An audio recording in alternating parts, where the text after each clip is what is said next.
रामराम मंडळी, गावगाड्याच्या गोष्टींचा भाग क्रमांक 107 आदर्श गाव स्वच्छ गाव असा शीर्षक दिलाय. नुकताच 2 ऑक्टोबर होऊन गेला, गांधी जयंतीचा दिवस. गांधीजींच्या सगळ्या उपक्रमांमध्ये स्वच्छतेला गांधीजींनी फार महत्त्व दिलं होतं आणि गांधीजींचा सामाजिक वारसा ज्या मंडळींनी पुढे नेला त्यांनी सुद्धा स्वच्छता हा त्यांच्या कामाचा एक महत्त्वाचा घटक ठेवलेला होता. काही नावं सांगता येतील. देहूचे आमचे डॉक्टर महापुसकर असतील, सुलभ शौचालय चळवळ चालवणारे असतील, अगदी विनोबा भावे असतील, प्रेमाताई कंटक असतील, या सगळ्यांनी आपल्या उपक्रमांमध्ये स्वच्छतेला खूप महत्त्व दिलेलं होतं. आदर्श गाव कल्पनेमध्ये सुद्धा, आदर्श गावची जी महाराष्ट्र शासनाची योजना आहे तिच्यामध्ये सुद्धा ग्रामस्वच्छतेला खूप महत्त्व दिलेलं आहे.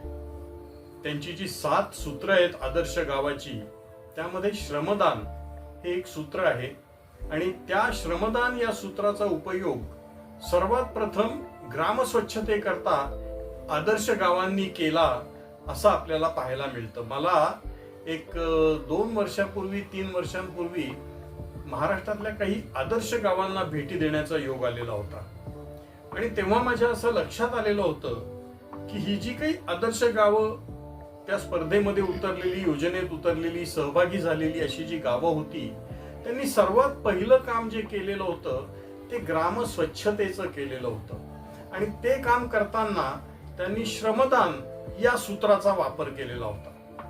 विविध प्रकारची कामं केलेली होती.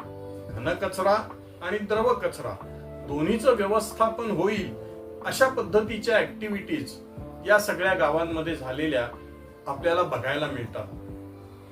बीड जिल्ह्यातलं एक गाव होतं, त्यांनी तर घंटागाडी सुद्धा गावकीच्या फंडातनं खरेदी केलेली होती. कुणी कचरा पेट्या बसवलेल्या होत्या जागोजागी आणि त्यातनं घनकचरा उचलण्याची व्यवस्था केलेली होती. कुणी उकिरड्यांची रचना व्यवस्थित केलेली होती. नाडेपचे खड्डे वगैरे अशा पद्धतीचे काही उपक्रम त्यांनी राबवलेले होते. गावातले रस्ते स्वच्छ करणं, गावातल्या सार्वजनिक जागा श्रमदानाच्या माध्यमातून स्वच्छ करणं, असे उपक्रम या आदर्श गावात जी गावं सहभागी झालेली होती त्यांनी केलेली होती.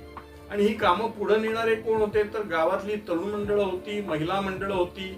आदर्श गावाकरता जी नेमलेली समिती होती त्या समितीच्या पुढाकारातनं ही कामं झालेली होती.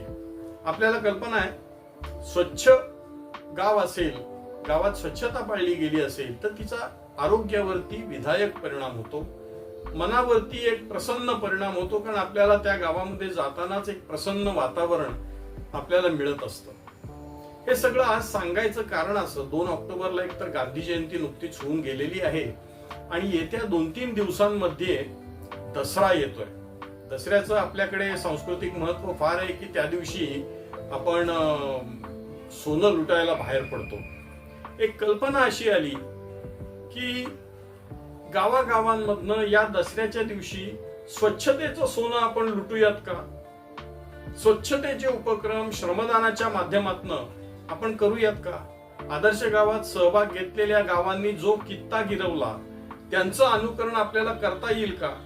गावातली तरुण मंडळं असतील, महिला मंडळं असतील, शालेय विद्यार्थी असतील, अशा सगळ्यांच्या वतीनं, अशा सगळ्यांच्या सहभागातनं ग्राम स्वच्छतेचे काही पर्याय, काही पद्धती आपल्याला बसवता येतील का याचा जरूर विचार करा.